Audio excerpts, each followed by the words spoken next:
What is up, y'all? It is like way past midnight. We're here for our Saturday night secret sermon where we do our weekly segment called Secret Teachings of Jesus, in which I take us through the Gnostic Gospels. This is something that I just had an interest in doing. I wanted to read the Gnostics. I wanted to, read the Dead Sea Scrolls and the Nag Hammadi scriptures. And so I didn't know when I'd have time to do that. So I thought I would do a weekly video where we'd all do this together. So basically I come in from work, I open the whatever book we're in, and then I have been picking out a portion that stands out to me. The first book that we covered was the Secret Gospel of James, or the Secret Book of James. James is in Jesus's brother. And that was kind of chronological and more like a dialogue scene-driven sort of gospel. This book that we're in now is the Gospel of Philip. And it is a collection of these short passages. They're very cryptic. They're just these cryptic portions to be sort of meditated on. Just these very isolated, far out concepts. And so basically I'll pick out one that jumps out to me when I get in from work. I start the video and then I will kind of unpack this line for line and we'll just talk about it together, and I'll give you the downloads that I'm getting as they come out. I'm not a theologian or an expert. I'm just really interested. And I study Kabbalah and I'm a mystic and all that. So we're just here for entertainment, folks. Let's call a doctor.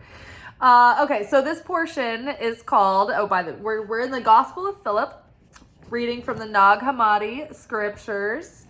And this portion is called the Eucharist and Jesus. The Eucharist is Jesus. In Syriac, it is called Pharisatha, which means that which is spread out. For Jesus came to crucify the world. There's a footnote here that says Jesus was spread out on the cross. I always feel like these footnotes always say the most obvious basic thing. Like, no shit. Yeah, we get that. That's probably not what they're talking about. Okay. So the Eucharist and Jesus. The Eucharist is Jesus. In Syriac, it is called Pharisatha, which means that which is spread out. For Jesus came to crucify. So the Eucharist. What is the Eucharist? The Eucharist is when we break the bread and we eat the bread, and we so the blessing of the bread, the hamatzi, we eat the challah and we pray a certain prayer over it. We also, with that, drink wine, and that is called hamatzi. I can't think of the Hebrew word for the wine, doing the wine, but it's communion. It's the Eucharist. And so there is a specific prayer that you pray over the wine as well. And so there are even specific ways that the person who's presenting the Rav or the rabbi with the wine, they hold the chalice in a certain way at a certain level on their body, because they have it's corresponding to the tree of life. Where's Chart? We might need Chart. Chart is always close by.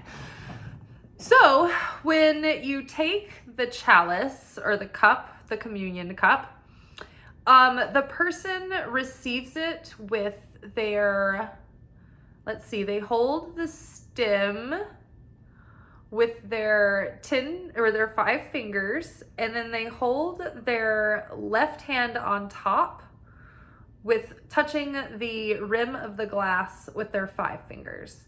And this is so that we are showing that we are cleaving to the Creator, that we are clinging to the light, that we have all 10 dimensions of consciousness on the vessel, but we have a hold of the vessel, right? And so we are receiving the vessel with the light inside of it, the wine, and when the person passes it to the receiver takes it, again, with the hands on top. The hand is holding the thumb hard to do this without the glass, but there's a finger underneath the base, and then there's the thumb on the top, and then there's another grip on it. And so I can't remember exactly, but there's a specific hand placement. And it's because the 10 dimensions of consciousness. So we talk a lot about light and vessel, building the vessel. The universe used to be made up of all of only one thing. Before there was existence, there was only the light. And the light was just perpetuating in this endless state alone. There was no other. And so the light became angsty and lonely and wanted to give and share with something. And there wasn't anyone or anything to share to. So that's how reality was created. And reality is the vessel that we are in order to receive the light. And so the existence itself is a vessel. And then within that, so this is a map of existence. This is the vessel. This is the 10 dimensions of consciousness. These are the 10 dimensions of the Godhead. These are the 10 governing forces of the universe. And so this is also the vessel of the soul, the human soul. We have a vessel of our consciousness, our desire is a vessel. Everything in this universe is basically vessel for the delivery or reception of the light.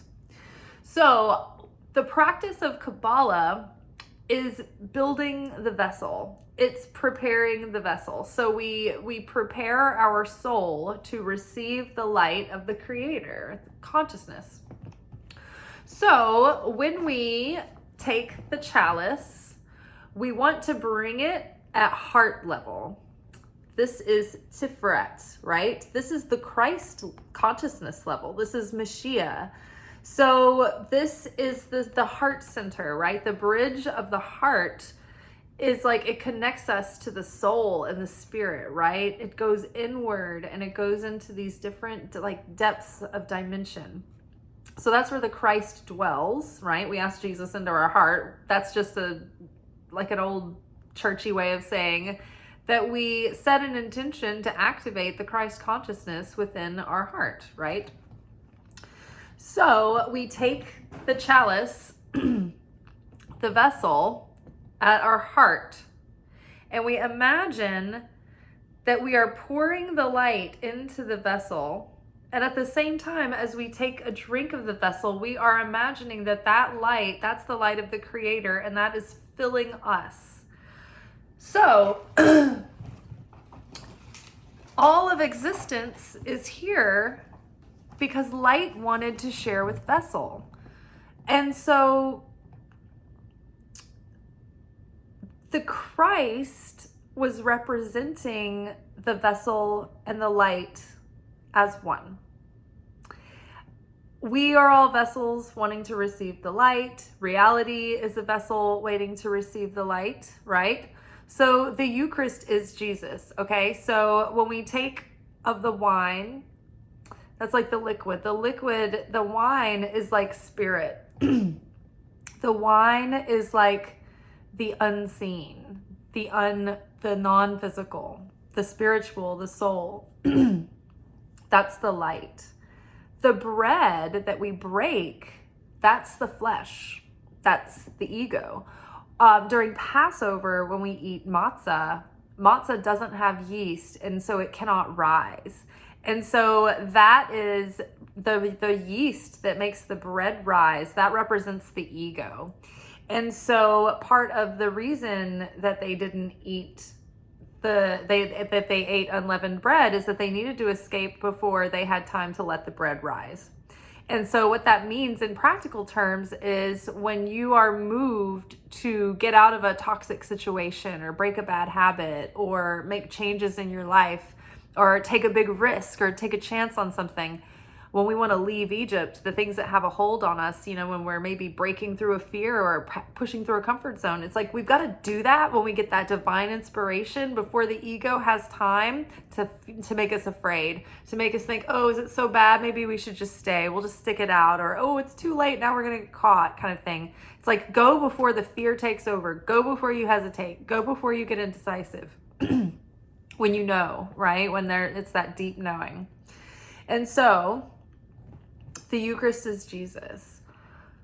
So we break the bread, we break the flesh.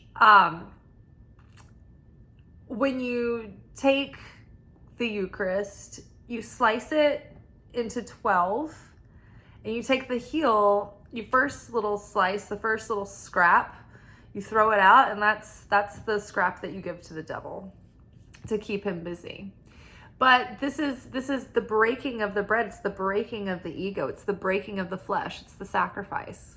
So Jesus, being the Eucharist, was the Christ embodied. So Jesus himself was the light in the vessel as one activated, the wine and the bread together.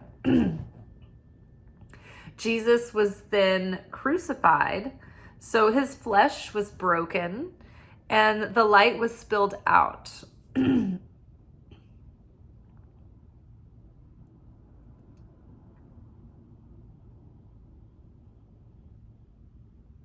The Eucharist is Jesus.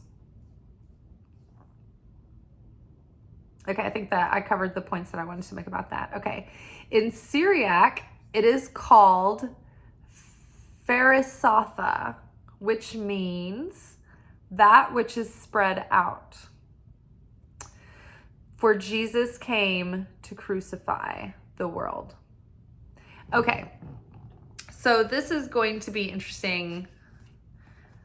This is where we're going to observe the shape of the cross. I don't know if we can get that on this.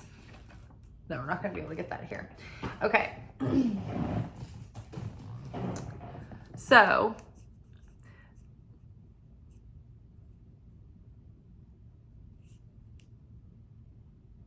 spread out, to crucify, to spread out. Okay. So you see how these pins, my cute little colored pens. Okay, so this cross here, this represents the Mashiach, the Redeemer energy, right? When Christ was crucified, aside from the physical level, on the metaphysical level, he was channeling the light down. And this is what Jesus did the whole time he was on earth as the Christ. He was walking this cross the whole time. And you'll see what I mean. So Jesus, as the channel of the divine, was vertically bringing the light down in like the conscious awakening. Like he was bringing the light down from heaven and embodying that in himself. But not just there. He didn't just stop at the vertical realm. He went horizontal and he spread that out, right? And that is extending that unconditional love, that understanding, that compassion, all of that Christ consciousness, all of that divine inspiration and guidance and eternal love and giving and creator consciousness and cause consciousness, right? It's this part is how all that spreads out into the world. It's our relationships to one another. It's how we interact. It's how we share, right?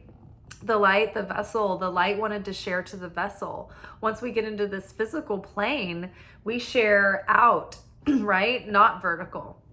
We extend ourselves, right?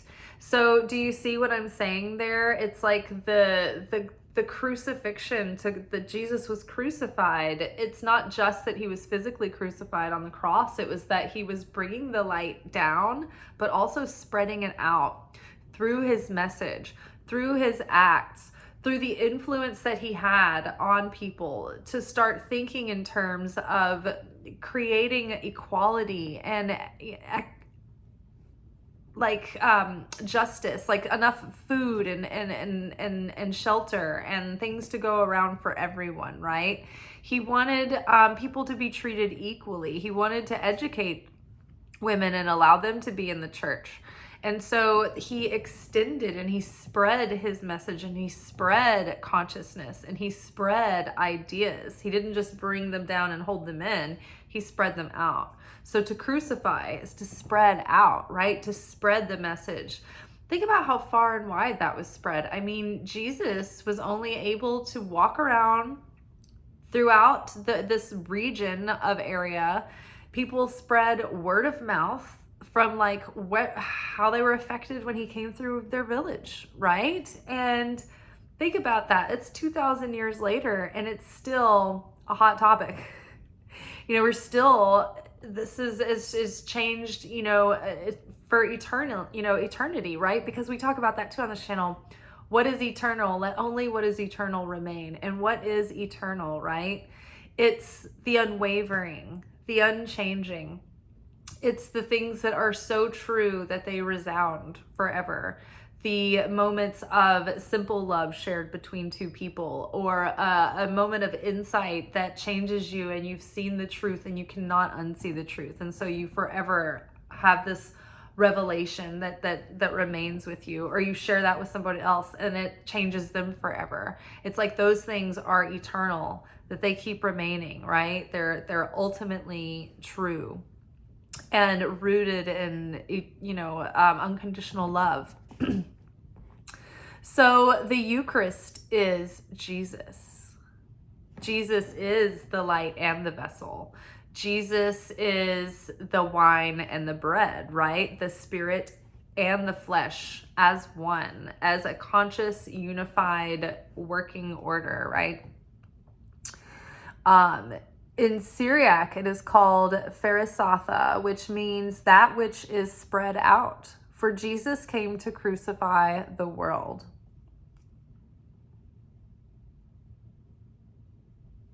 Yeah, and I mean, we all, like, by accepting Christ, most people, what that means to me, I don't think this is the common culture of Christianity, but I think that to accept Christ, it's to go on this path of ascension, of ascending to Christ consciousness, of doing your best to transcend. Every one of us have the same 7 demons, and those are just the shadow aspects of the soul, that we have to just turn around and activate the light. And we alchemize those dark shadow parts and we integrate them, and they become, we release sparks of light when we do that. It's called breaking klipot. So it's like you're breaking every time you go through an experience that helps you become more compassionate or more understanding, or changes you for the better. That's you're breaking shells of klipot, the negativity, and you're revealing the light of the Creator that is within. And so that's part of preparing the vessel. And building the vessel to contain more of the light, because the stronger you have affinity with the light, the more you vibe with the light, and the more light and the power of the light you can contain and maintain. And so if you're not in affinity with the light and you're exposed to this energy, it's going to crack your vessel, because it's going to be too much for the vessel to contain, right? And so as we ascend in Christ consciousness, it's like we are crucifying parts of those shells of negativity, those parts of the personality, the ego that need to be elevated, that are holding us back and that are spreading more negativity and destruction and separation into the world.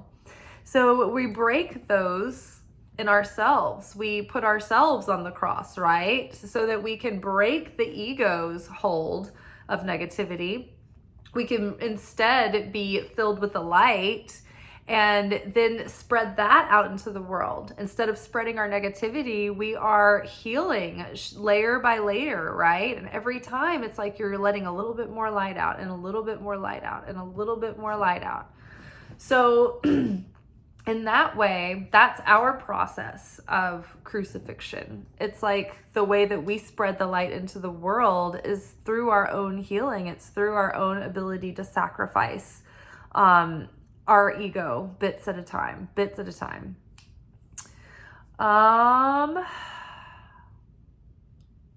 Because think about it right now, like if every single person in the world just woke up in the morning with like a 50% shift in their thinking, maybe even just a 20% shift in their thinking, to be more unified and to put their differences aside, no matter how much they think their differences matter.